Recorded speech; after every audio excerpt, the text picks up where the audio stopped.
All right, so let's start out with social media drops. You know, we like to make sure that everybody's liking, following, subscribing. So go ahead and drop your socials.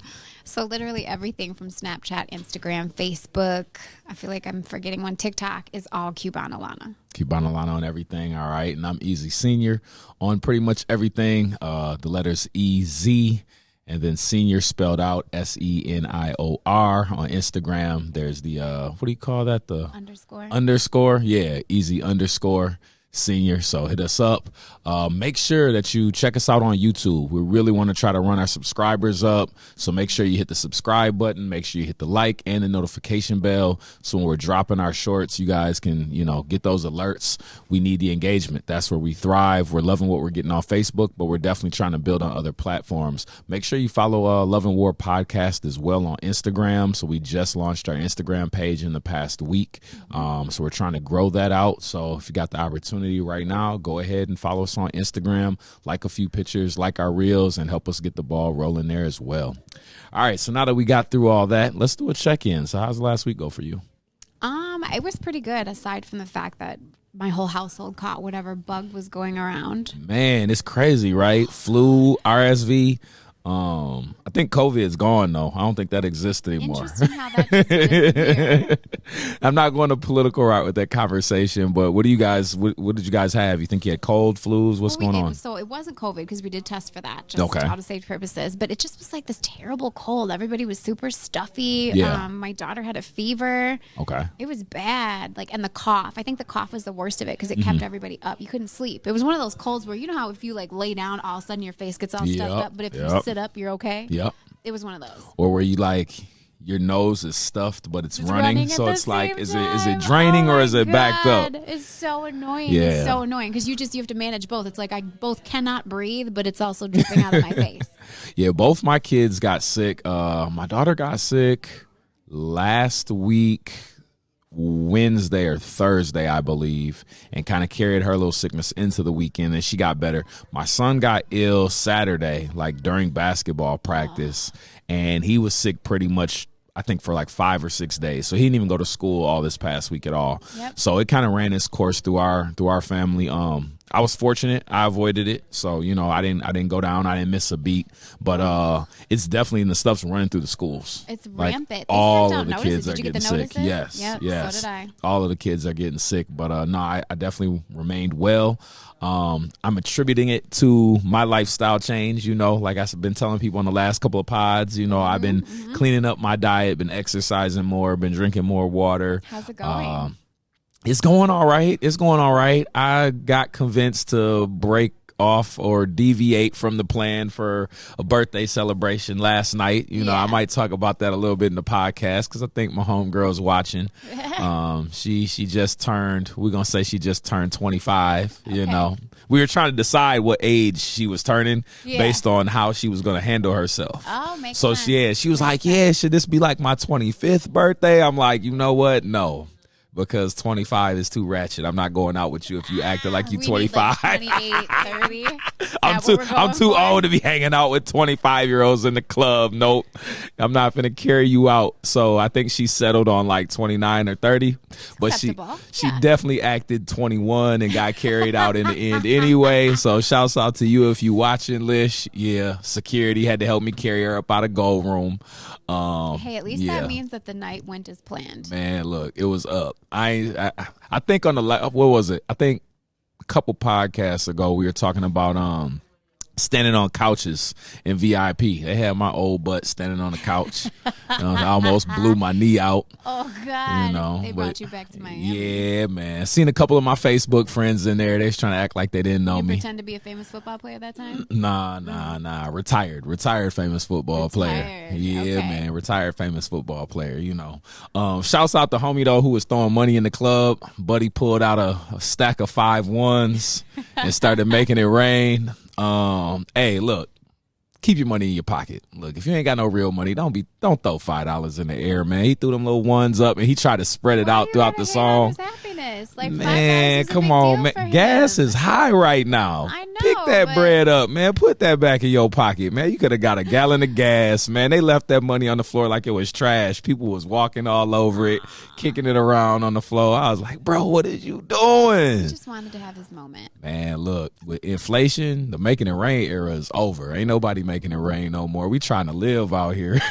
No, I gave a friend of mine gas money because she did the driving. So I was like, oh, I'll toss you some gas money. She's like, we're really back to that, aren't we? We're back to gas money. I'm like, absolutely we are, because we're adults and we know it's expensive. You got to kick in on this tank, and you can't even put 5 on it no more. I need like $10, $15. 15 on the tank now. Like, for real, man. These, depending upon what you drive, it's anywhere from like $60 to $90 on a fill. You know, some people more than that. You know, some people a little bit less. $115 to fill my truck when it was at its height. $150. That's what I'm saying. It's absurd. And you think about the number of hours that the average person has to work just to fill up a gas tank. Like, they working a whole day after taxes just to get gas to go to work. Like, you spending your check just to show up to get a check. Like, life is hard. So inflation is real, but that's why people have to be educated on finances. Straight it's up. more important than ever. Straight up. And so, you know, today's theme for all y'all here are watching, we're going to be talking a lot about money today. We're going to be infusing that into a lot of the conversations that we're having.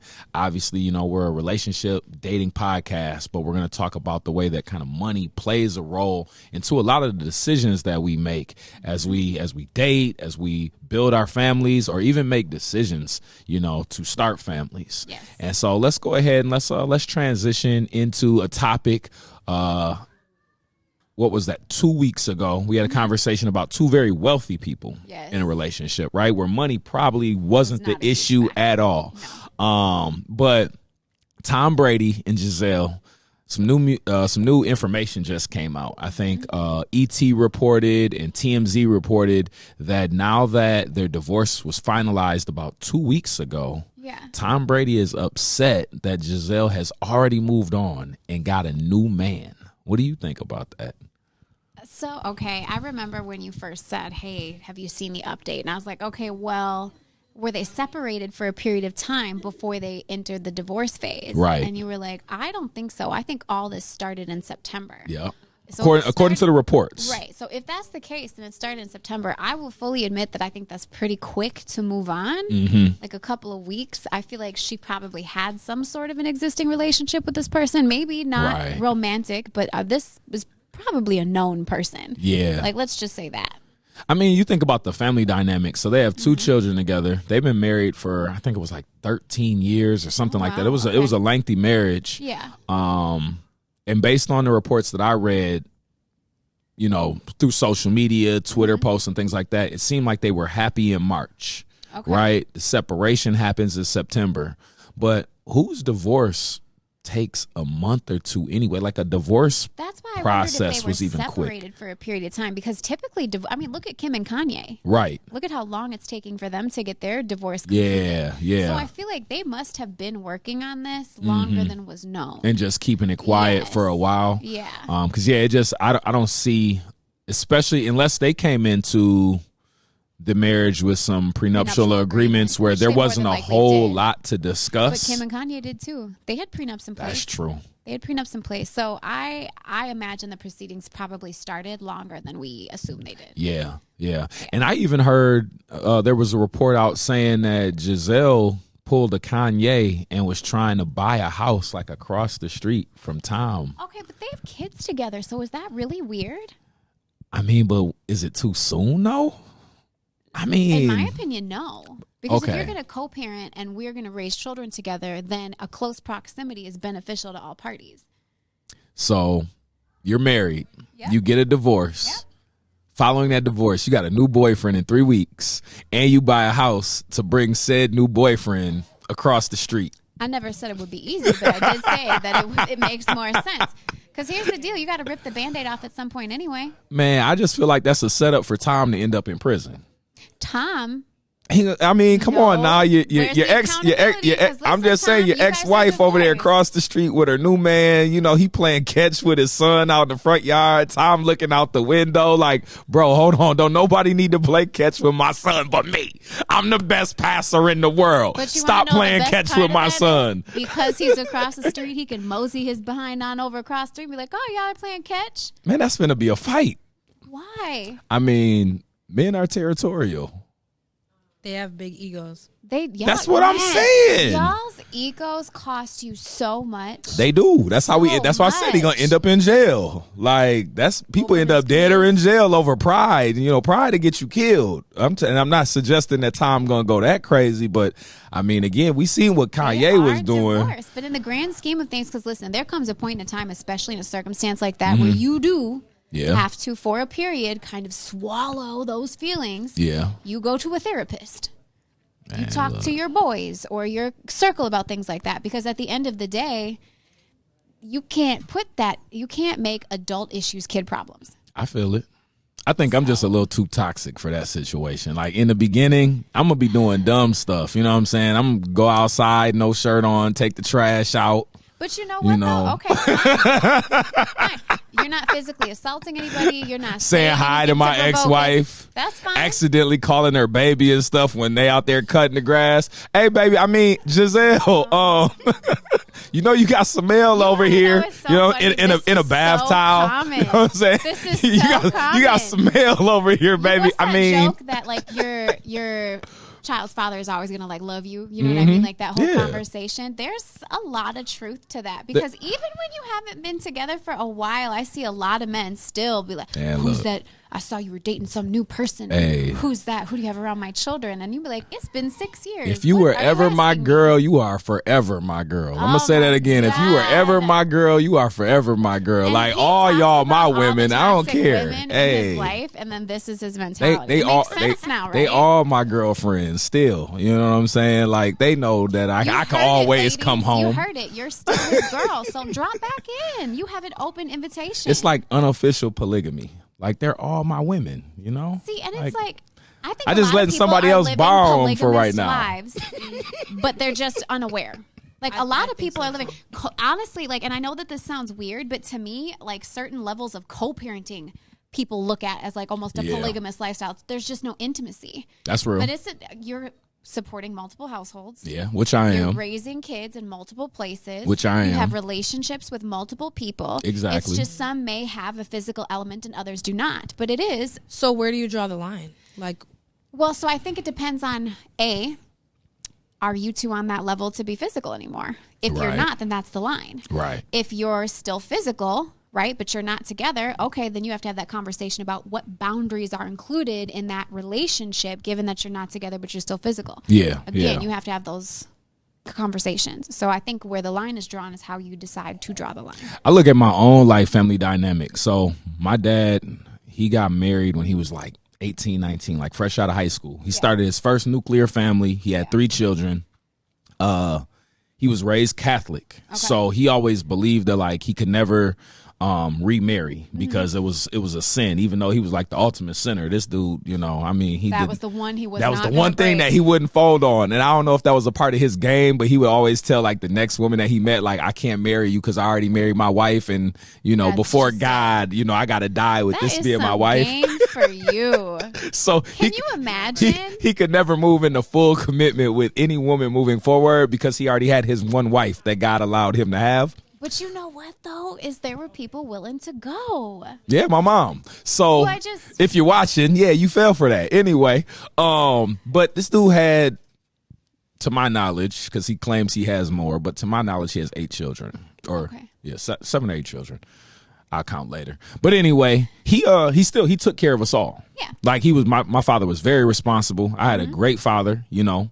Even though he wasn't in the home, he was very present, and he was present for all of his children. And that's a feat in itself, because that's a lot of children. Whenever our mothers had issues, he handled them. Like, if our mothers got a bum boyfriend, he would come over there, beat Buddy up, throw him out. If it snowed and my mother Shovel. needed her snow shoveled, he'd do that. When I went to college, like, he came and cut my mom's grass, and he would literally make his rounds to all his children's mother's houses to make sure that they were taken care of. And he did that until he was disabled and just couldn't do it no more. But I feel regardless like of their that's not relationship like, statuses. that shouldn't be abnormal though, because like Right. I look at it this way, and I've had this conversation with other people because of the co-parenting relationships that I have.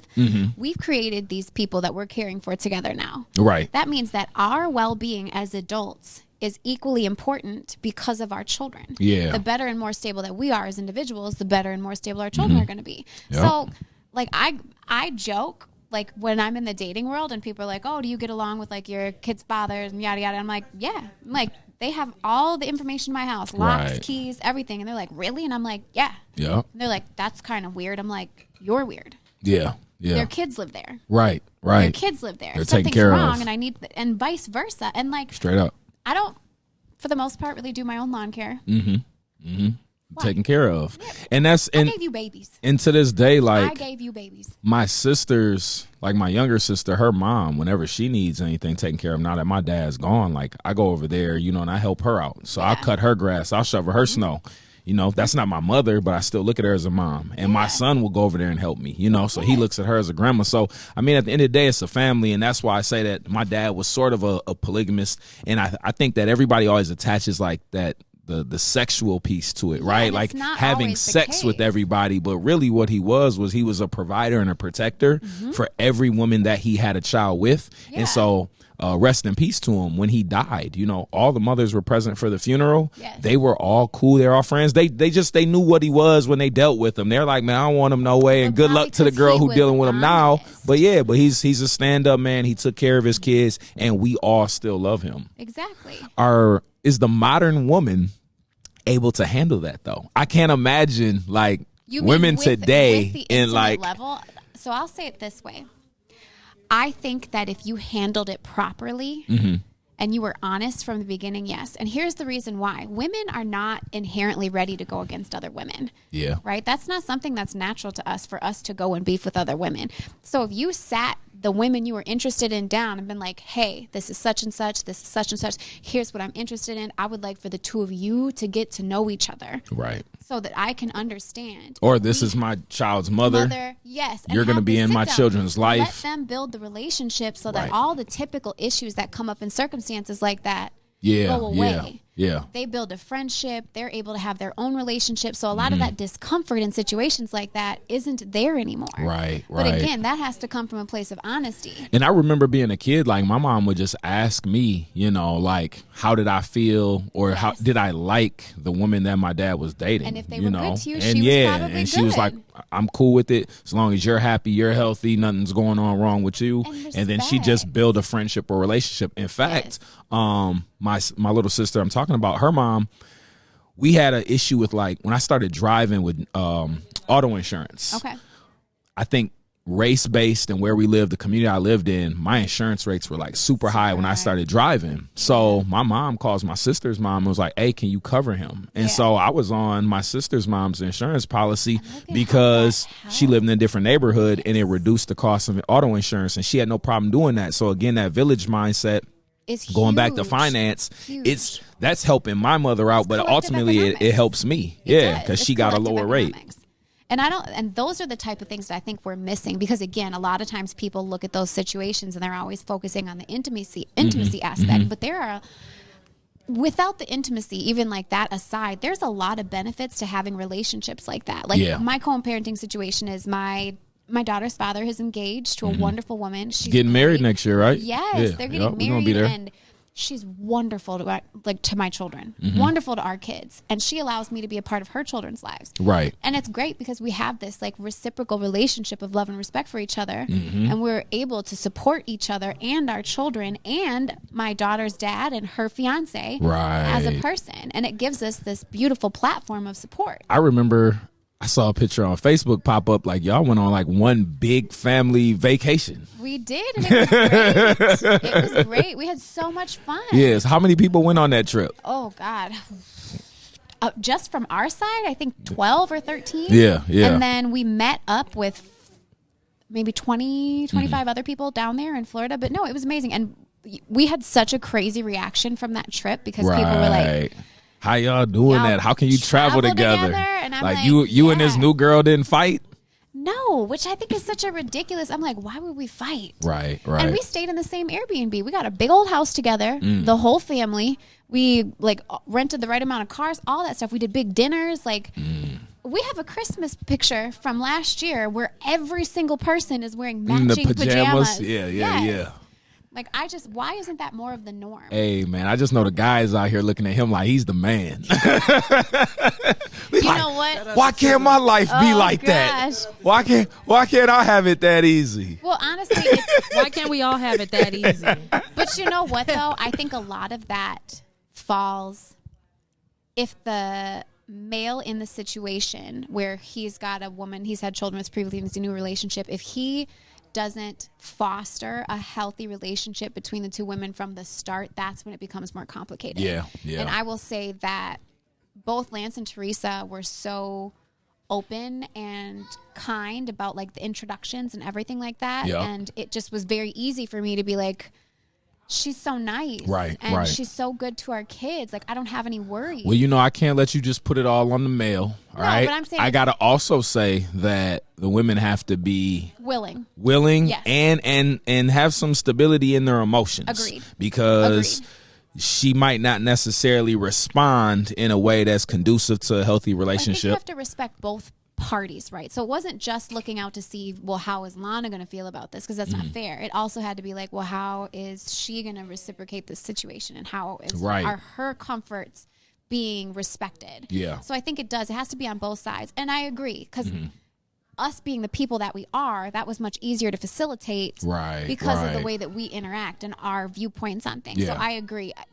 I've seen women make it really difficult for themselves, and a lot of times it's because there's still emotional involvement or attachments to the partners and they haven't got past that point. And that may be the male's fault too. It can be. Because sometimes that man still wants access. Like, let's be honest. Yes. So the man gotta be straight up. Yes. But I'll say in my personal situation, like, I am a provider for my son's mother's home. Okay.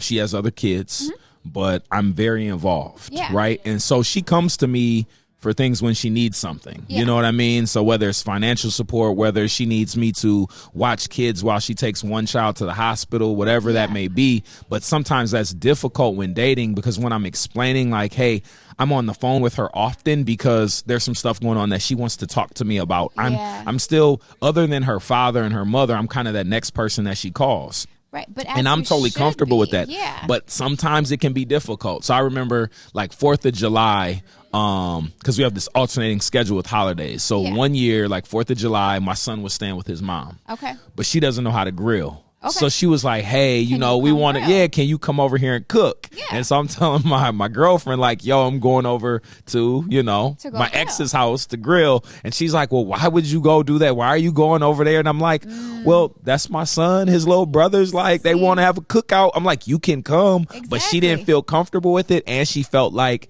that was a boundary that I shouldn't cross. And I'm like, man, them little boys love me. That's not your boundary. Yeah, I'm going over there to make some burgers and hot dogs and play catch with the boys. Well, and see, me, I'm not even willing to argue that point. Yeah. Because that is known from day one. I'm like, listen, my life works well. Yeah. My children are happy and secure. And if you think that you're going to step into my life and have a say that's going to disrupt that peace, you won't. Damn.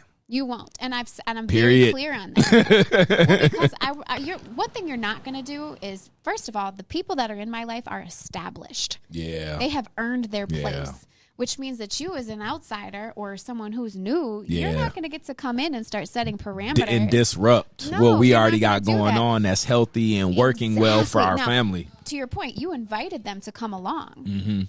That, if you had not done that, maybe that could have been a red flag. Right. But because you said you're welcome to come, but they declined, I have held my terms on the bargain. Like, I have given you the space to come and be a part of what I'm doing. Right. Now, if you decline, that's on you. Yeah. And I'm the same way. Like, in my situations, I'm like, yes, if it gets to that point, you will meet everyone. And I will see how you operate in those environments. Because, again, if I find out that you're going to be rocking the boat or throwing stones, I'm going to pitch you out. Yeah, Because we're not doing that. I feel it. Yeah. So while we're talking about decisions, let's go to a conversation that could be a little uncomfortable for some, right? I do want to preface this by saying that we are not going to have this conversation from a political standpoint or a belief standpoint, but what we wanted to address was making decisions as a collective about termination of birth or carrying, and I guess who has a say. And again, that's why I want to preface it by saying this is not about being pro-choice or being pro-life, because who should have a say? People definitely have valuable points on both sides, whether it be their religious beliefs, whether it just be moral compass, family values, or, all those things that are kind of come with being pro-choice, like rape situations or health. I mean, so there's a plethora of things that go into the conversation about why somebody might stand on one side or the other. But what we just want to talk about is, do women have the ultimate decision-making power when it comes to this? Should men have a say, or is it both? And so let's kind of open that up, because I know we went into the polls for this conversation, and our data shows that 49% of people said that both parents, I guess, or parents to be, should have an opportunity to make that decision. Me, I'm kind of on the side where I don't think it works that way. I think that as a man, we don't have the authority, and arguably maybe not even the right to make the decision. But I do feel like, once we're kind of in the situation, we're in it, and we just got to step up and handle the responsibility. However, but I know some guys out there like, heck no, I should have a say either way.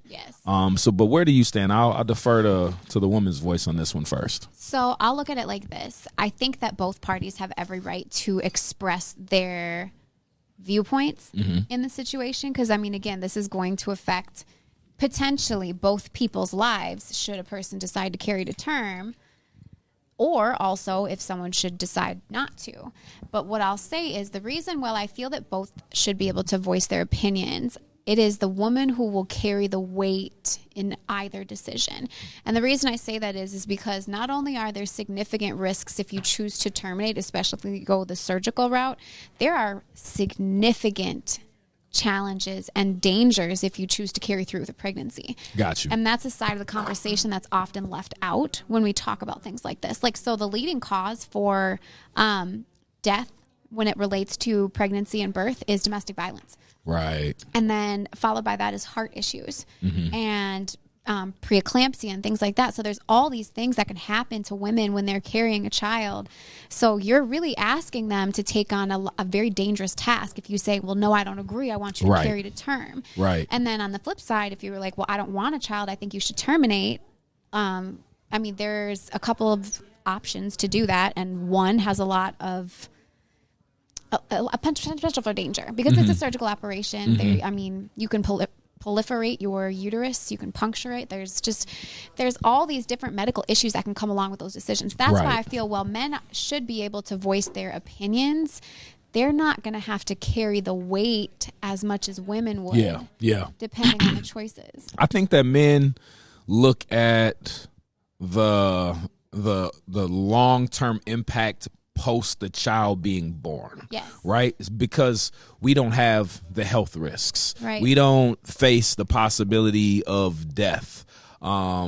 Even the emotional and mental health and wellness that comes with it, with the irregulation of emotions, which can lead to mental health stuff like postpartum depression, which sometimes can result in self-harm, self-inflicted harm. It can lead to suicide. I mean, a lot of things come out of that. Men don't have to suffer that piece. No. The part where men are, like, all right, how does this affect me, is like the responsibility of life. And am I maybe mature enough, financially prepared? Is my life set up? You just hear, especially with young men in today's society, just say like, I'm not ready. And I think that the way that America is set up right now, there's way more pressure on a person to be ready as a parent than there used to be in past decades, because like we talk about, like life being so expensive. Right. And so am I financially prepared? If I can barely take care of myself right now, am I ready to pay for another child or to take care of the woman who I'm raising my child with? Do I have the family support system? Right. You know, a lot of people who are thinking like, you know, I don't want to have a kid right now. Maybe they don't even have good parents themselves. Right. So you don't even got a good set of grandparents to help you out. So I think that there is a lot of added pressure, and a lot of times there's the infighting between the two, where it becomes personal. Yeah. And you're not really looking at like the big picture and overall dynamics of like why a person might feel that way. And it could be very legitimate, because you do know who you're laying down with. If you know that you're having a child, or you're pregnant by a person who is underemployed or unemployed. Yeah. And if that person says, I'm not ready for this, like, he's probably being honest. It's not just ducking responsibility, but it's like, if I got, you know, a low paying job and I don't even have a place right now, that's the last thing I need. But then that turns into like a personal feud where sometimes like love gets involved into it, or the personal intimate relationship between the two versus the big picture of the decision. Right. Well, and so to play the other side of the conversation then, because women have an opportunity to opt out, should men have an opportunity to opt out as well? Right. The responsibility. Now, I personally think that, I mean, yes. Like, because if you're giving choices, right? If you're giving choices, if the man is saying, I'm not ready for a child, then, and you're saying I am, then maybe that man gets to say, well, okay, since I'm not ready, then it's not my responsibility. Yes. Yeah, I get what you're saying. So that's what I mean by like the two sides of the conversation. I mean, I think that would bring a higher level of like fairness, for lack of a better word, is to say, okay, well, if you decide that you want to carry through, I'm not in the place to be a parent. Because like, I think the conversation also pulls back on like, well, you had like, there's always that conversation be like, well, why weren't you on birth control? Both parties. Why didn't you use a condom? Like both parties had opportunities to prevent these circumstances. Absolutely. But only one party. Was that a pun from coming? Oh, we got to keep this PG. We got to keep this PG. Okay. Don't want to get booted off the net. But I think that the last point that I want to make is that, you know, being a man and have been in that position before, right? You know, I was young in my 20s, and just kind of having the conversation and saying, look, me personally, I'm a pro-choice person, but as a pro-choice person, I'm not here to influence the decision, but this is my situation. This is kind of just where I stand. And, you know, I'm going to then allow you to do, you know, what you feel is best. But regardless of that decision, I'm going to be fully responsible for outcomes, because I do understand that it takes two to make a baby. And I think that was kind of where we left off, was like, well, whose responsibility is it in terms of birth control? I think that there needs to be transparency in the conversations. A lot of women don't like to say this, but women do lie to men about the use of birth control. You know, I know. It's very common. Which is why I encourage men, because again, take care of yourself. Right. And it comes to that point of like, when you're in a relationship with somebody, because I've been there. You're in a relationship with somebody, and then you trust them. I know. You trust them, and then you can get lied to, and you're like, wait a minute, and then how did we get here? Yeah, and it's like, I thought, you know. So it's just about being transparent with your partner, being honest, talking about the possibilities and how you're going to handle it up front. You know, like, where do you stand on this? Know each other's values, because the reality is like, if you're not at a point where you can have these kind of conversations, then you probably shouldn't be sleeping with each other. No way, because if you're lying about the use of birth control, you're probably lying about like who you're sleeping with, and are you practicing safe sex, and then, you know, it turns into a real toxic relationship, which then that turmoil carries over into the raising of the child. And it all started long time ago, you know, when y'all was kissing on the couch or in a car, right, or in somebody's backyard, or in somebody's mama's basement. And then look at you now. Yeah, so, but I do agree with, you know, our majority of people saying that both people do have a responsibility and should have a voice. But ultimately, fellas, I would say that you do what's best for you beforehand by having conversations. Right. And if you're not ready, protect yourself, because it's the largest financial investment that you will ever make. Like, children are expensive. Ooh. They are a big liability. And I'm reminded every day my son need boots. His winter coat, the zipper was broke today. I feel like every year I buy new coats, new boots, hats, gloves. I'm like, where did the ones? Because two of my kids are not growing anymore. They're about the size they're going to be. I'm like, where did it go? Man, just took my daughter shoe shopping, and she already got plans for my money for next week, I like how they plan out our money. Man, my daughter asked me one time, could we go to the mall for Father's Day? And I was like, go to the mall for Father's Day? Like, I think she was 9. I'm like, well, what are we going to do there? She's like, I don't know, like, money. Just go shopping. And I'm like, oh, so you're going to buy something for me? Yeah. And she's like, well, I mean, I could pick stuff out that I think you would like, and you could buy it for yourself. Like, oh, okay. My son just texted me. He was like, Mom, can I spend $70 for my birthday? I'm like, mind you, I just bought this kid like a $200 electric scooter. Right. I'm like, get off my phone. He need another 70. Yeah. All right. Oh my God. So let's move on to the next topic. So we had another poll where we discussed first dates. Should you go Dutch? Or if not, who's responsible for paying? And then on top of that, how big can you go? Like, when you go to the restaurant, can you order the filet mignon? Like, is that okay, or is it tacky to try to run this man or woman's bill up? It's tacky. You think it's tacky? Well, let's take the step back on the first date. Mm-hmm. If it's a formal date, should you be going Dutch, or do we have an expectation, a traditional expectation that the man pays? So I literally just had this conversation before I came over here, and so there was a couple different things. So if a man approaches you and says, hey, I would love to take you on a date, I think in specific age groups, mm-hmm. like typically a little older generation, mm-hmm. the expectation is that the man would pay. Right. And I think in newer generations, the commonality is to go Dutch. Mm-hmm. So I think it depends on the age group. Like, and people can take this with a grain of salt. Me being the age that I am used to when people ask to take me on dates that they pick up the tab. Right. Like, that is what my normal has been. Yeah. Now, that's not to say after we've been dating for some time that I'm not happy to pick up the tab sometimes as well. Right. After it's been established. But first dates, I feel like because I'm used to that, if I go on a first date and we go Dutch, mm-hmm. I feel like I'm like, are you're you that interested? Or it's almost like you're friend zone. Kind of, yeah. Yeah, it's like friend zone. Like, if you go Dutch, like you're friends. My mentality and my experience, and I guess even my upbringing, has been if a man is truly interested in you and he's asked to take you on a date, that he would pick up the tab. Right. But that's also why I feel that it's tacky. Mm-hmm. To be like a really expensive date. Right. I don't think it needs to be. Right. You know what I mean?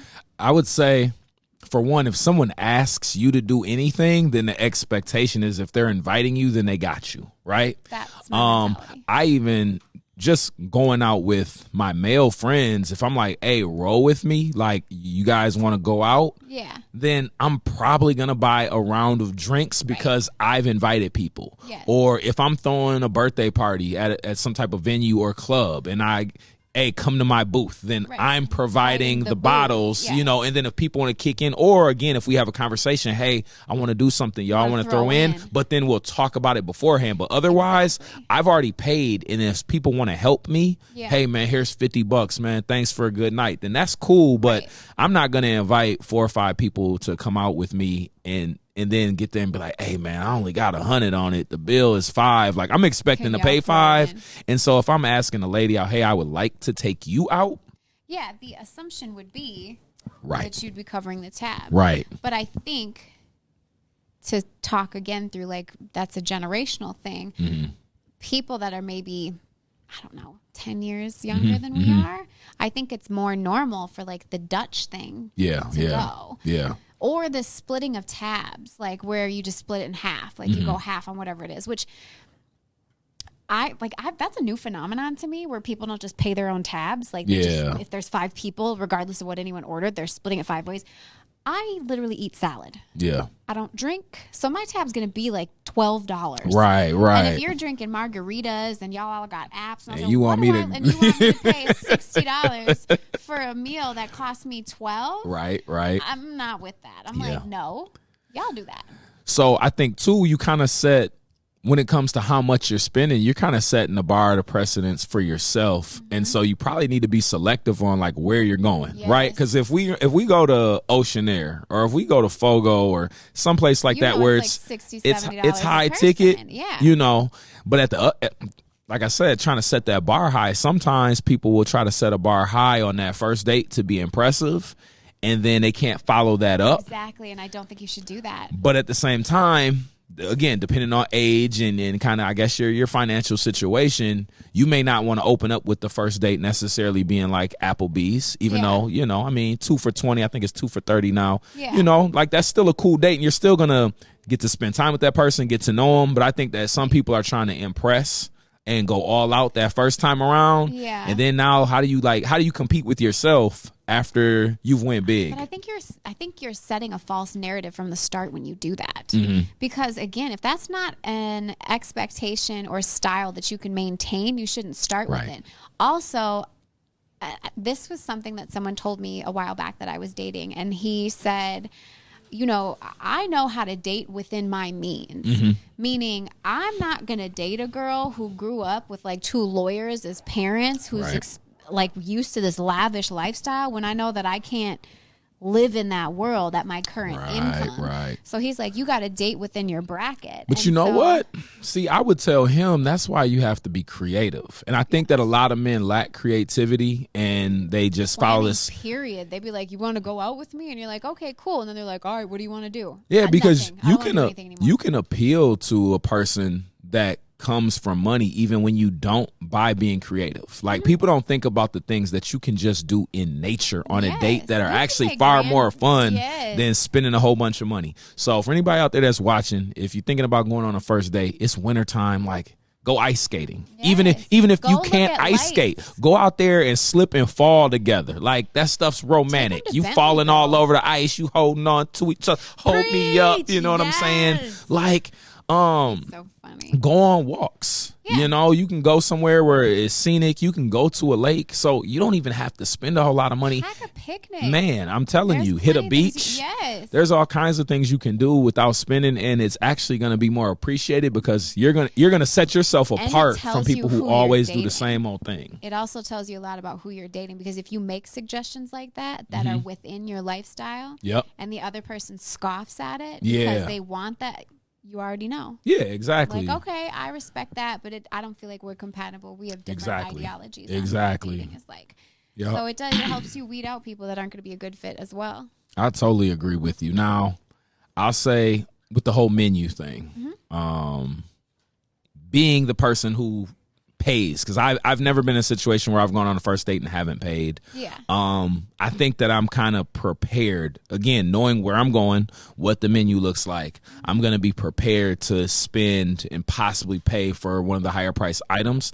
I think where things can kind of go left are drinks. Exactly. Because like one drink sometimes is the cost of a meal or half the cost of a meal. So if you're 15, and if you're drinking yourself, that can quickly run it up. Because if you are 2 to 3 drinks in both, that's $100 right there just in alcohol, and then the meals another $120, and then the tip. Yeah, so you're definitely running it up really quickly. Yeah. But my recommendation to anybody on a first date: don't get drunk. So one, again, red flag. Yeah, but if you 3 drinks in on the first date, I'm probably not rocking with you, because you're getting ready to show me a side of you that I'm probably not prepared to see already. I don't like you enough for you to do that. Yeah. It's too soon. Don't do that. Way too quick. So ease into it. But again, fellas out there, if you're going to take a lady out on a date, it's fine to operate within your budget. Be creative, do things that are outside the box, date within your means, and there are definitely ways where, you don't have to spend a whole lot of money, but you can still be impressive. Yes. Absolutely. And I would say too, and a lot of times it's just like how you carry yourself, because you're selling yourself as a person, not what you have, but who you are. small gestures go a long way. Opening her car door, making sure that you open the door, making sure she's walking on the right side. Right. That's not even as well known as it used to be, that women are supposed to walk on one side versus the other. I don't know. Have we talked about that before? Because I was educating people on like where that comes from. Yeah. So a lot of people don't understand where that comes from. So Old. back in the day when they had horse and buggies, carriages riding people down the street, and they didn't have sewage systems on the roads, there would be water. And back then, people would throw their toilet water like out in the street. Sidewalk, yeah. And so men had to walk on like the street side because the waste and water would splash up. And so it was a way for a man to shield the woman from the mess of the carriages riding by and the cars riding by. So now in today's society with curbs and sewage systems and things like that, it's not really a problem. Yeah. But, chivalry doesn't necessarily have to be dead, because you can still just have that presence of like, I'm protecting you from traffic, even though that car is going to run both our ass over. But it's the small things. And I think that, again, that is like an unspoken language that is very like misunderstood. Like people don't hold enough value in that. And it's a big deal. Like even if like you see somebody that's getting ready to come or like bump into her and you just slowly grab her and move her out the way. Listen, women notice. Yeah. We notice when you do that. Yes. Straight up. All right. Let's move into our next topic. Because we're talking about money. We're talking about dating and how expensive these dates need to be. And setting a bar, setting a tone, like when you have that expensive first date, sometimes those big first dates aren't necessarily fiscally responsible. So let's talk fiscal responsibility, money, managing your money, and then what that kind of looks like in relationships. Because most of the time, money is the reason why relationships fail. So let's talk fiscal responsibility. What do you got for me? So I'll say it this way. I think people don't have a good concept of money, right? Because we think of money as like just this monetary thing we use to live. But really money is the way that we should be trying to excel in life by being smart with our money. Right. So being fiscally responsible, I went to a seminar and the gentleman who was teaching it was a multimillionaire. He was a huge real estate mogul, and he said, I'm going to tell you what my dad told me, and it was mind your money. And I'm like, it seemed so simple, right? Like that. I'm like, well, of course, obviously you got to know what kind of money you're working with. He's like, okay. He goes, how many of you have 401ks? And I'm like, okay, most people in the room raise their hand. He's like, all right, what are they invested in right now? And of course, half the room had no idea. And he goes, that's what I mean by mind your money. He's like, you're letting these companies pick these random stocks for you for your 401k. He's like, no. Pay someone $30 a month to manage your money. And sometimes your money is going into things that you may not even morally support. Exactly. Yeah. And then he was like, how many of you have, savings, bank accounts? And everybody's like, oh, yeah, of course we have. He goes, all right, how many of you know the interest rate at which your money is earning in the bank? And then half the room's like, oh, I don't know. And then he's like, okay, what's the current rate of inflation? Of course, this room still doesn't have an answer. He goes, if the rate of your return on your savings in the bank isn't higher than the current inflation rate, you're losing money. Yeah. And then, of course, half the room's like, oh, my God. He goes, mind your money. Yeah. So it's things like that I don't think people necessarily have an understanding of. Yeah. Like, think about it. How many people do you know that have a high-yield savings account? How many people do you know that even know what that is? What's funny is that I was literally just looking at high yield savings accounts, the interest rates on them, because I was talking about a strategy. You may have seen it on Snapchat about what I would tell my younger self, and I get into that in a little bit. Yeah. But looking into high yield savings accounts, because you're absolutely right. I've had conversations with my children about like money and like.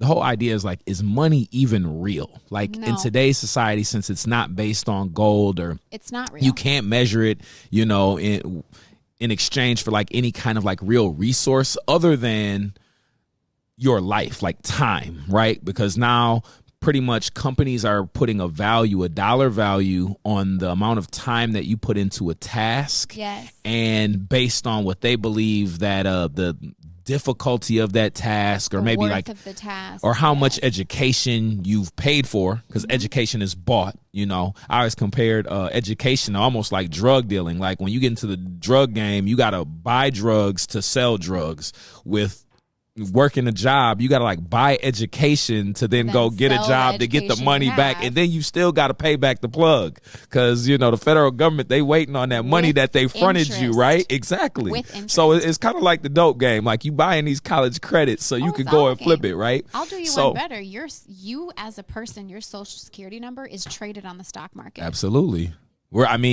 Human capital, like we are the ultimate resource. So we could go way deep and like go all the way back to slavery with this. Like human capital, we are the capital, and we produce they assign work. You a dollar amount at birth based on many different demographics. Yes. Who you are born to, where you are born, what is your racial makeup, and they assigned a dollar value to what they think you as a person will make within your lifetime. And then you are traded like an asset on the market. So going back to education, look at this. And what I talked about as far as where your money is invested.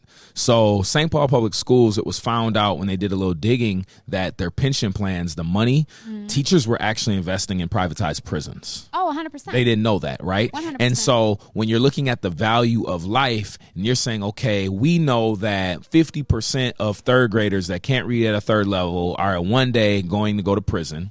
So that child, therefore, is going to cost $80,000 a year to incarcerate and keep in a room and two hots in a cot. But how much money is that prison owner going to make by generating that revenue off of that individual? Like it's all like an economy of like human capitalism. So our dollars, for that. And people study it, and that's what people don't understand. Like there are people sitting back studying this information. They're building prisons based on test scores. Yeah, well, not only test, but so I remember from Freedom School. This is the first time I learned it when they said there is the pipeline, the prison, the school to prison pipeline, and it's based on reading. Yes. So from kindergarten to third, you're learning to read. Yep.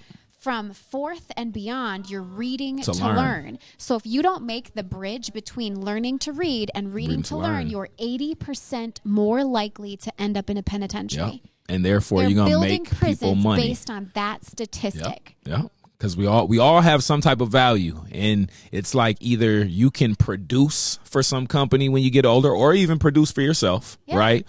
Or you can just somebody can collect off of you, and then even when you're locked up, you're still working, you're still doing some tasks. Which I'm like, how is that not slave labor? It is. I don't understand how it's not slave labor. Again, we can go real deep in the 13th Amendment. I was going to say, if you have time, go look slavery at the 13th Amendment. Slavery is not fully abolished. It's just the verbiage has been changed. If you're locked up, you're still a slave.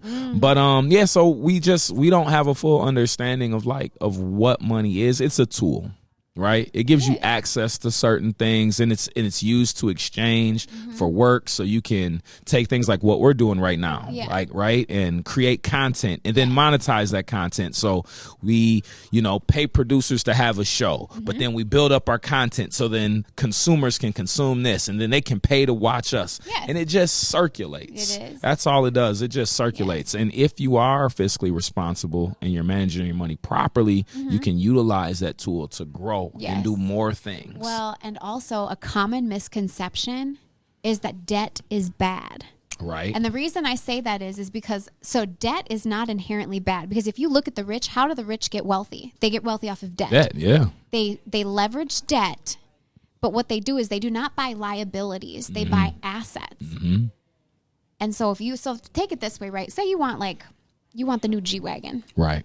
I really want that new G-Wagon. Okay.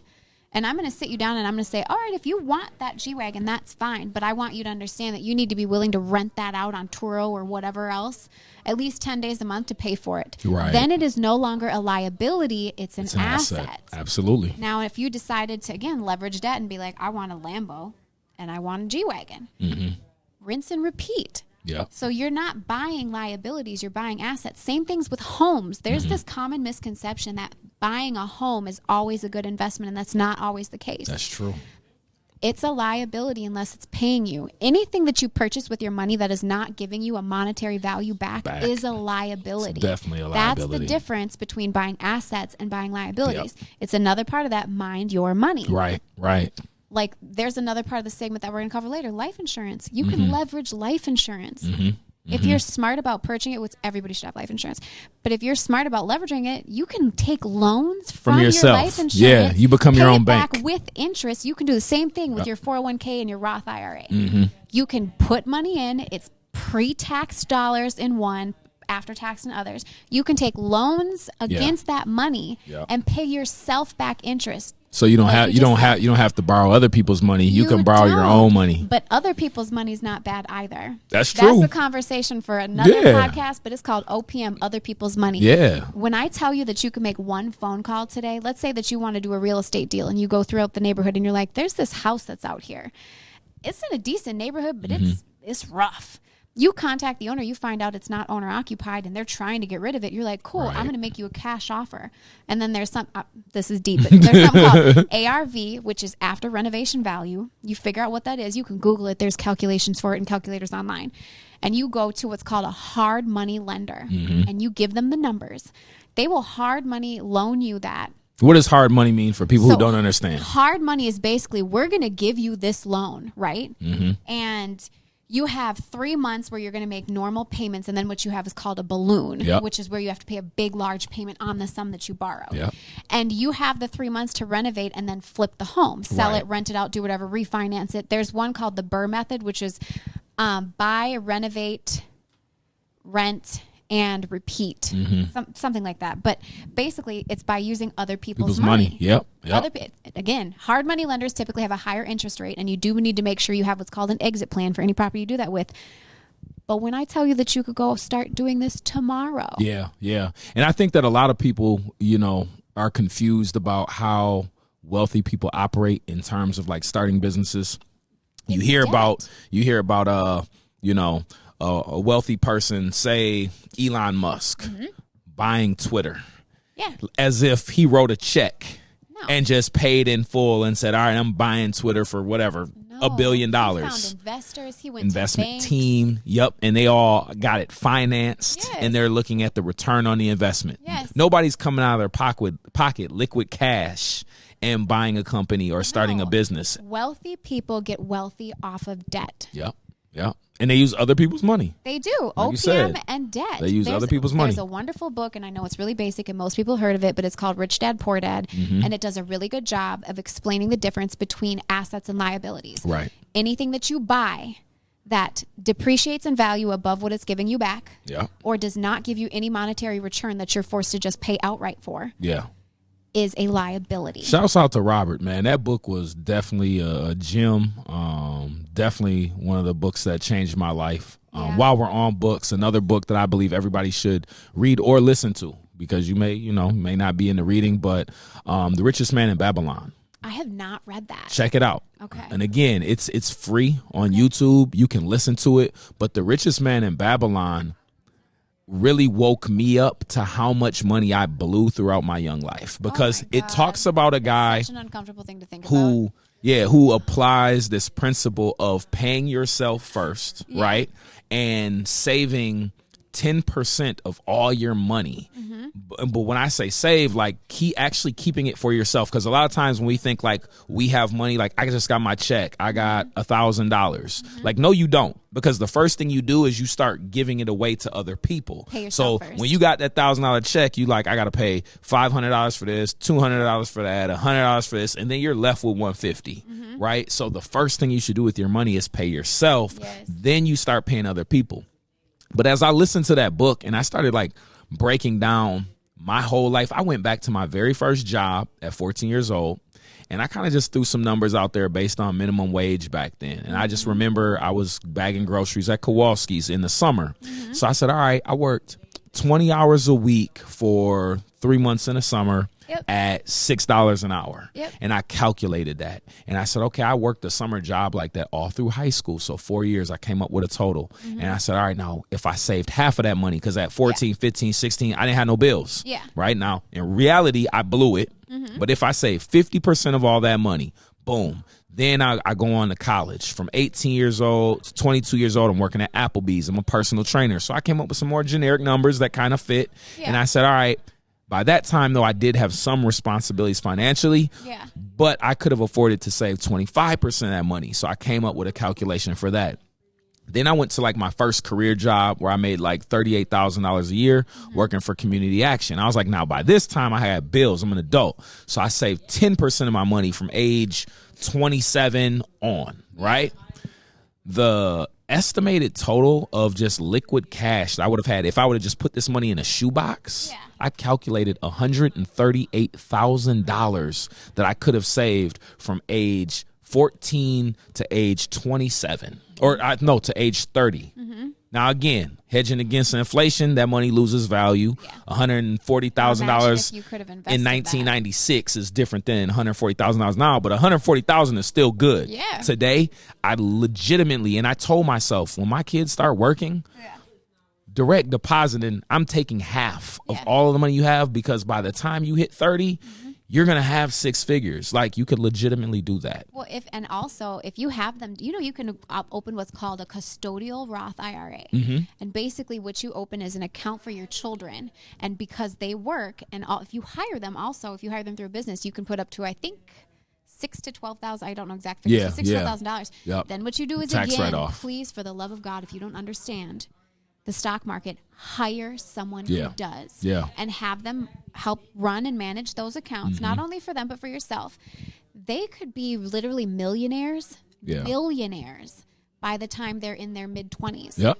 Absolutely. And in fact, here's a time to name drop. So if you're looking for a financial advisor, you can holler at my boy Antoine Cork. I'll be sure to tag him in the video.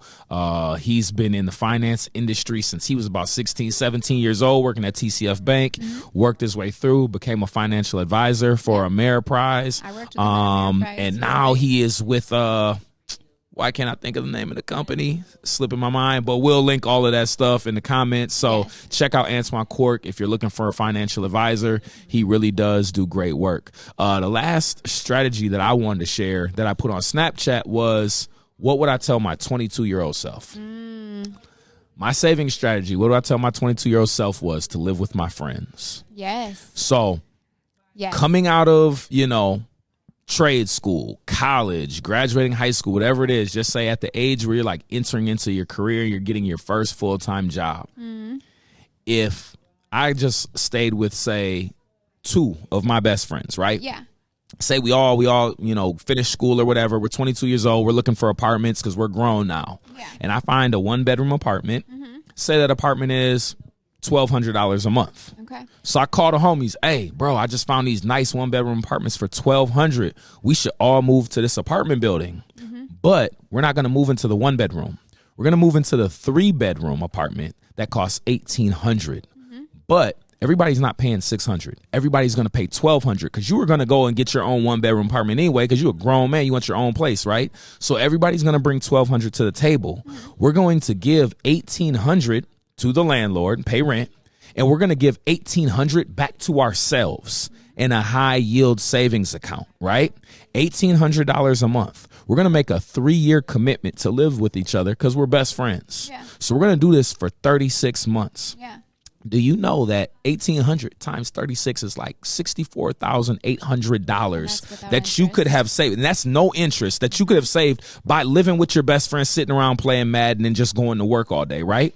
After that, you could then say, all right, this relationship between us went well. We're good roommates. Let's do it another 3 years. So after another 3 years, without interest, if you live with your friends from age 22 to 28, you would then be sitting on $140,000, no interest. It's probably like $160 or something like that, $170,000.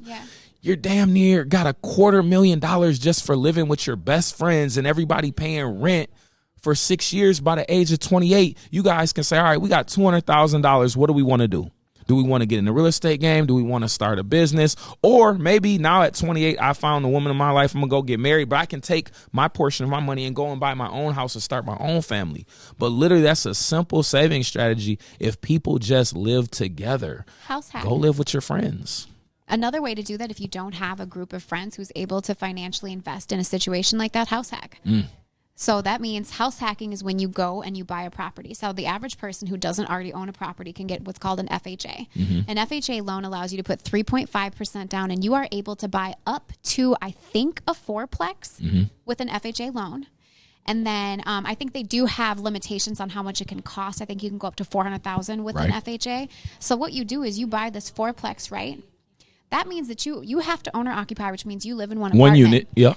You rent out the other 3 apartments to your friends. 1 or 2 of them probably covers the mortgage, and then the rest is cash flow. And then in another year, because you can move in a year, you do the same thing. You switch that to a conventional loan using the rents, because you can use 75% of each rent. Yeah.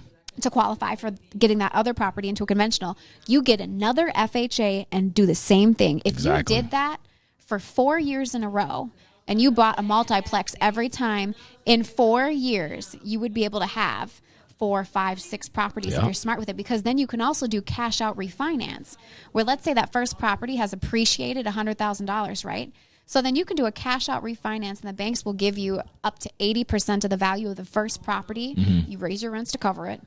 You then take that cash and you pour it into another property while you're house hacking again. Right. So again, by that point, if you're really playing the game well, you have 8, 9 properties in 6 years. Yeah. You're done. Yeah. You don't have to do anything else. Yeah. There's a lot of opportunities out there. If you know. But you gotta have access to the information. And the life that you want is on the other side of fear. That's real. You got to be willing to. You got to be willing to take the plunge. And listen, I'm risk. Guilty of it as well, because there's stuff that's sitting out there right now that I could go do. But I think that sometimes it's scary to think that you'll have that much. But I think that what we're doing right now is we're sharing gems with people who aren't necessarily in a position that we're in, you know, if people are younger and they got a little bit more freedom, because sometimes that risk and that fear comes with like the responsibility of having children, having families, people depending upon you. And that's why I'm challenging like young people, you know, 22 to 25, start applying these strategies now while you don't have a whole lot of people relying on the decisions that you make. Start then. Well, I just use that 22 because I'm looking at like come out of high school and like continue your education, whatever it is that you want to do. That's all I'm saying. Like use those years to get into that trade, to, you know, just take those steps, because that increases your opportunity and raises your opportunity for greater income. That's why I'm using the age of 22. Pay attention to what rooms you're sitting in. I cannot stress that enough. If you're the smartest person in any given room that you're sitting in, you're in the wrong room. Right. You have to start, because listen, if you hang around with a bunch of millionaires, you're going to be the next one. Yeah, because you're going to get information. And get a mentor. Get a mentor. If you find somebody that is living a lifestyle similar to one that you want to live, ask to take them out to coffee. Yeah. I want to sit down and I want to understand how you got there. Right. Would you be willing to meet with me once I don't a month? drink coffee. Whatever. Tea, wings, whatever.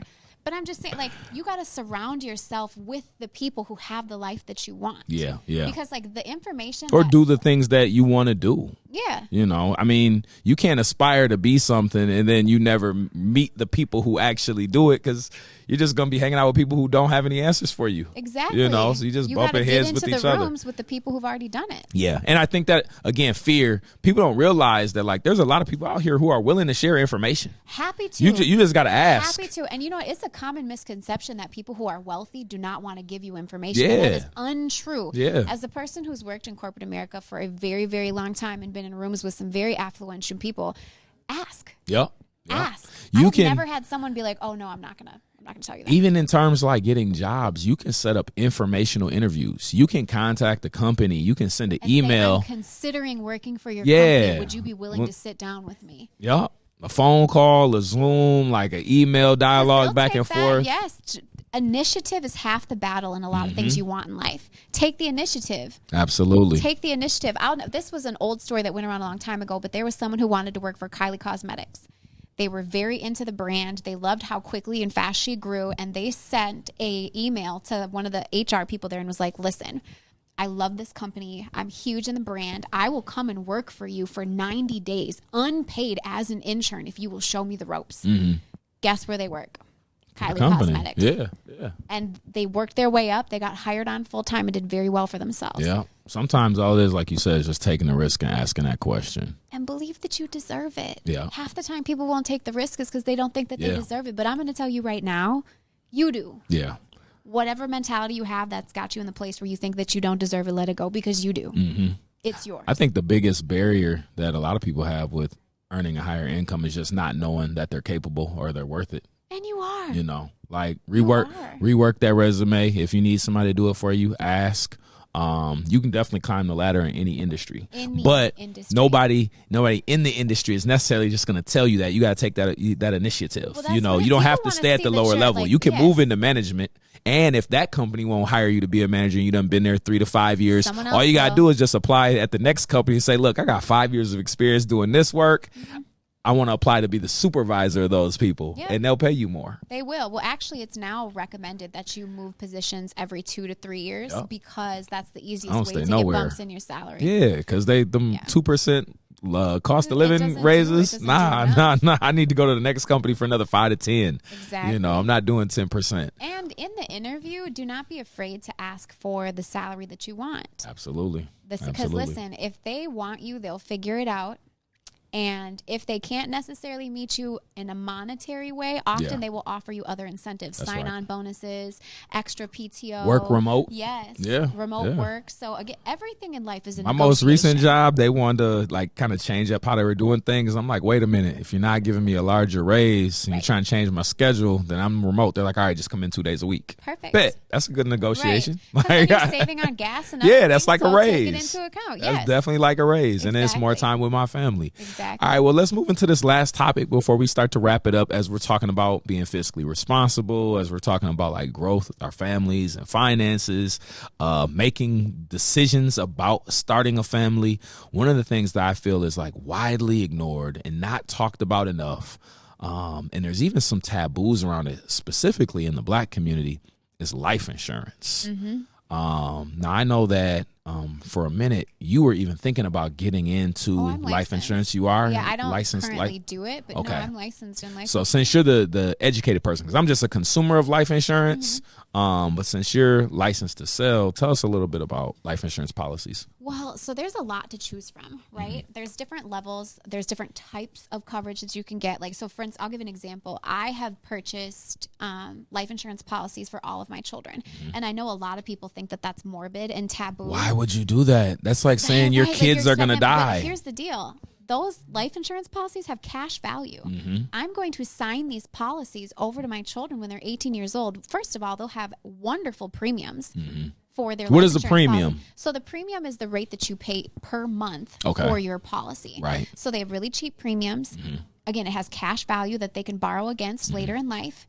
And they also have automatic coverage, which they get better pricing if they decide to up the totals. Because I bought smaller policies for them when they were younger. Mm-hmm. I think they have like 30 or 40 something thousand a piece. Yeah, like some sort of coverage level on that. And it was fine. It's like $20 a month and it's worth it. And what I'm going to do is I'm going to sign those policies over to them, but I'm going to continue to pay the premium. For them. Yes. Yep. But they own those policies. Yep. And so I know it seems taboo to get insurance policies on your children, but not only does it give you the peace of mind if, heaven forbid, something should happen to your children, because the last thing you want to think about is, how am I going to pay for this? What am I going to do financially? Like, you're grieving. That's not a conversation you want to be having with yourself.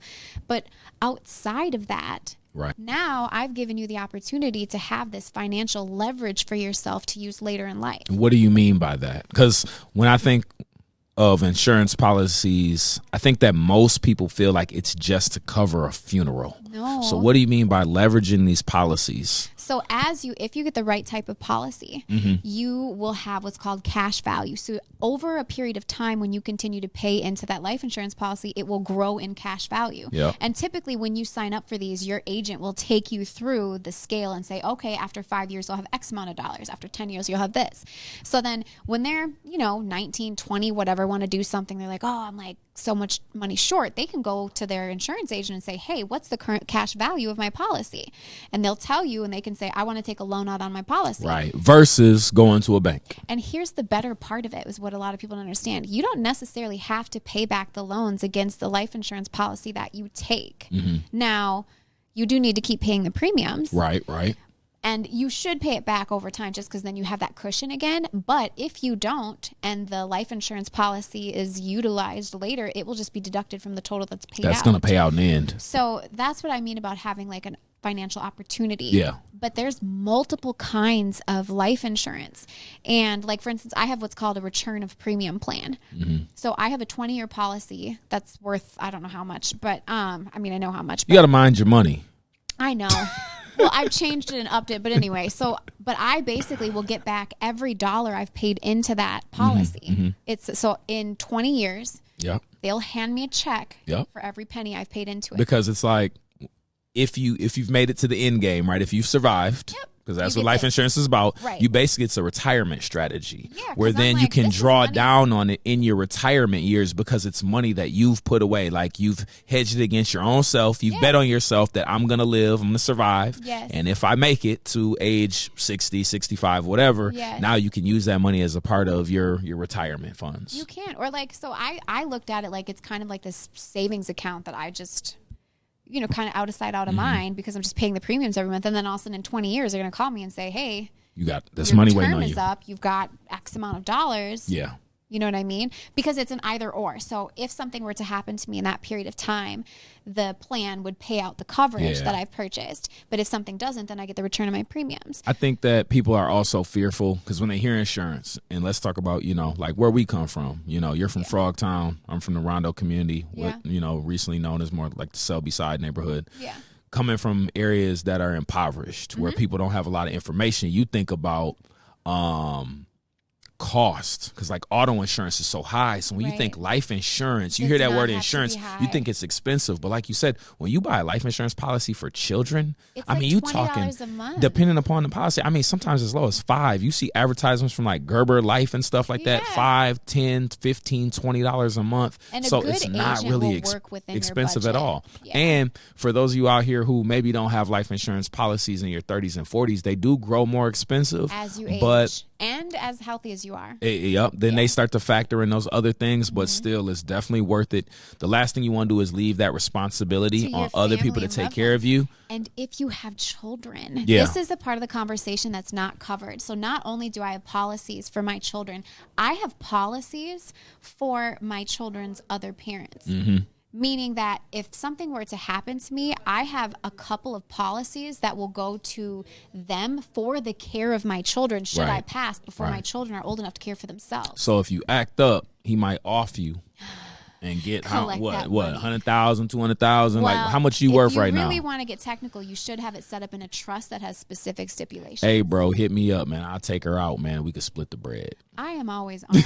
Good luck. Good luck, and I'm a wonderful shot. But so another thing I think that needs to be said too is that's one of the ways to pass on wealth. Yes. Because, and I don't know what a funeral or a burial might cost The right average now. cost is about What, $20,000. So if you have a policy that's worth $250,000 and you pass away, and then the funeral costs $20,000, the kids then inherit $230,000, and that might be split over But a be few smart with different it, 'cause there's beneficiaries. taxes if you don't have it set up properly. Okay, That's okay. why I say that it's better to have things secured through a trust. Because Okay. if you put it through a trust and you have the trust be the beneficiary of the life insurance Mm-hmm. policy, there's different tax exemptions that you could get, and then you make your children the beneficiary of the trust. Can they draw on that? Yes. Okay. Yes. You just, I would highly, highly recommend you get a lawyer who's versed in those types of things to help you set up. Most employers offer like a cheap plan where you can have financial services, and very often trusts are included in that. So Yeah. check your benefits. Talk to them. Okay. but But yes. what if a person is purchasing their life insurance policy independently of their job, like they're not doing it through an employer, and maybe they can't afford that lawyer? Because I don't want to scare people off, because I think that sometimes, again, just coming from where we come from, pro bono people there's pro bono Absolutely. companies and lawyers that will do that for you. I just want to say that I don't think that a person can lose either way, right? No. You want to You be as can't go mindful wrong as with life possible, but you insurance. really can't go wrong. You Like if you can't. don't hire the lawyer, don't be scared. Say, oh, she just said I need a lawyer. No. And, I mean, either way, like You you don't. come out benefiting You in the do. long run. Even if you just get one small enough to, again, cover your expenses when Exactly. you pass. Because I see a lot of these pages for like these GoFundMes really often because someone passed away and they didn't have coverage. Yeah. And now these families, like I donated to one because they were trying to get a headstone. They had been trying to get a headstone for their Yeah. loved one for like 8 months. Yeah, And it couldn't was afford a I'm like, headstone. because they didn't have life insurance. Right. Also, to like tie that in with the co-parenting conversation, you should own policies on your co-parents, Right. and they should own policies on you, because it cuts out a lot of the red tape if you pass away, because there's no questions when it comes to who's the beneficiary, because they own the policy. Right. So because those situations can get messy. Especially if there's custodial issues. And in my own personal family, we went through that. You know, I lost somebody near and dear to me that had children. And so who was going to receive, you know, the money? You know, is it the surviving father of the children, even though there was a rift in relationship? Then you had the grandparents, like, well, we were helping take care of the kids. So by owning those policies, you can make sure that everybody is taken care of. It's seamless. Yeah. It's seamless, because if you're the owner of the policy, because like I'll say it this way, I have plans to sit down. I actually just had this discussion where I'm like, I need to sit down with both of the co-parents and say, okay, listen, here's the financial picture. This is everything that's in place. If something happens to me, this is the way that everything is going to be dispersed. These are my wishes as far as, you know, funeral. But I personally don't want a funeral. I'm dead. I don't need any of that nonsense. If you feel just go a party for me. Just burn me. I mean, hey, Cherokee, just stand on the couch and go room, bro. But I just, like, having sprinkle my ashes on the floor. I definitely got you on that one. But having that power and that security for yourself, and especially being a co-parent, that takes out a lot of the concern if you're like, well, what if something happens to you, especially if you're in a place where you're already kind of struggling financially? Because you got to think about it. To your point, when people are concerned about the premiums, well, if you get a plan that's only $20 a month, okay, so don't get Starbucks a couple of days. Yeah. It's a $20 fee. Right. And again, when you work with a good agent, they will be very, very cognizant of your budget and respectful of your limitations. Right. So we have 2 agents that we know personally who are good agents. The gentleman that you mentioned. Yeah. So if you're looking for agents, we just want to plug a couple. So my boy Malik Davis, will be tagging him on this. You can highlight him. He just recently got licensed, so I'm definitely trying to support him and send leads his way. So I'll be tagging him up in the comments, and we'll be also putting him in the description on YouTube. And then I have a cousin as well who you're near and dear friends with, so go ahead and drop her plug. Chantel Booker. She is a licensed agent. She's worked with many of the people that I know. She's very, very knowledgeable, and again, she's a great person to sit down with and talk to, especially like, you know, if you have concerns about budget, she's great at explaining everything in the policies and processes. So those are 2 great individuals within the community that you could talk to about life insurance. Okay. And there she is. Tag her. Hit her up. I just did a catering for her yesterday, so shout out to her. She's amazing. Hey, shouts out to Chantel. She also has a nonprofit, I believe, called Let's Be Ladies. Okay. That she does for us. So shout out to Chantel. Yeah, she's definitely doing good work in the neighborhood. She's also doing some yoga with kids in the summer. She was coming through our ice cream shop. Doing yoga sessions in our event space. I love what my big cousin's doing. But I think I do want to drop one more tidbit of information in terms of life insurance. Employee sponsored life insurance plans versus buying them on yourself. They're very inexpensive, but there is a but. There's a caveat on that. Like, people say, oh, I got life insurance through my job. But if you leave the job, you don't have. Then you're no longer covered. So you got to have your own policies in place. Outside, I do both. Yeah, definitely. I do both. Definitely. And I love the work side of things because they are incredibly inexpensive, and often they make it really simple because they're like, we will give you 8 times your salary. Yeah, right? Like, you can just like say they're pretty large. 8x, but you're paying like $4 a month. So if you make like, I don't know, $50,000 a year, that ends up being a pretty decent salary. Right. But again, you're talking $250,000 or something like that, and you're paying $4.30 a check. Well worth it. Absolutely. And yes, to your point, absolutely have both. Yes. Have do one both, external and one internal. Do both. Yeah. All right. So it's about that time. We're going to start to wrap it up here. Want to give some shouts out. First off, let's shout out the House of Kings Studios team, because we didn't do that in the beginning. We got Cherokee back here, the chef. And Nay, we gotta tag you up too, man. We gotta, cause you know you do a lot of sharing our stuff. Just say hi, tell people you back here replacing Big Rico for the night, and let people know where they can find you. You can find me on all socials at Nay Mystique, NAEMYSTIQUE. All right. And did I hear that you started a couple of new businesses? No, we ain't work.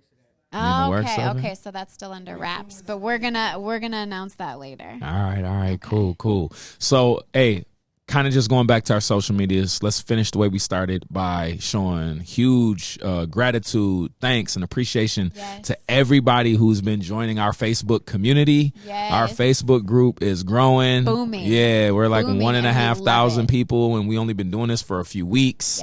The engagement is just like off the wall. Yeah, and it's amazing. And I thank you so much for coming with your authentic comments and being very candid, because we love the feedback. It's super important to have a very robust idea of what everybody's perspectives are. Because it drives, our conversations. Like, we rely on you to come up with these topics, to, guide the conversations that we're having. So we're taking all of your feedbacks, all of your commentary, no matter, if it's far right field and sounds crazy, like, we're literally considering it all.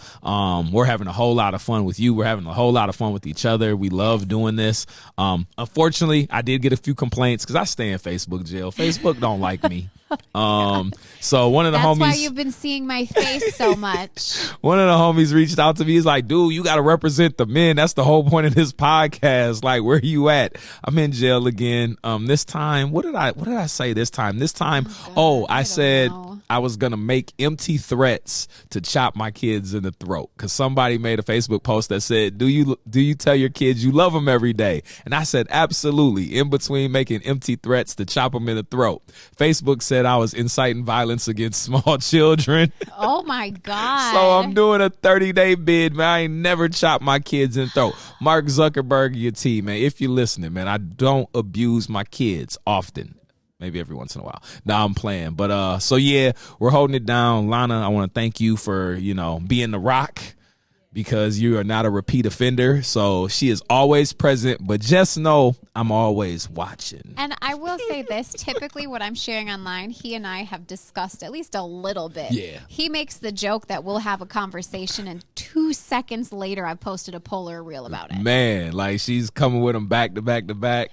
And I'm sure she's going to eat me up this week, because now I can't even post nothing to respond no more. Mm-hmm. Oh, our little beef videos that we had, our reels. Going hard. Man, we're doing thousands of views. They're going viral. We getting comments from people all over the country. And the perspectives have been so good on that, because it's all over the map. Like, people's opinions on those types of things. Some people are like, oh no, I totally agree. Other people are like, she sounds like a jerk. Yeah. Like, we're just getting I've been called all kinds of names. names now, but just the fact that we're starting to see the input from people all over the country. Yes. There's a person from Montana, a person from Wyoming. Yes. Just people are starting to get involved in the conversation, and that truly is all because of you guys. Yes. When this does post to YouTube, make sure that, again, you like, subscribe, hit the little bell, send comments, react to it, because that helps the algorithm. Don't just watch it and don't say nothing. Give us your feedback. We will engage with you. We will converse with you. And those comments, again, it just helps us have better conversations, because we're able to provide you guys with the information that you want us to talk about. Yes. All right. Love that. So with that said, should we wrap it up? Yeah. All right. Yep. As I've said in the past, we have reached a point in society where we just hate to be together, but we can't stand to be apart. It's in Luv and War Podcast, y'all. Have a good day.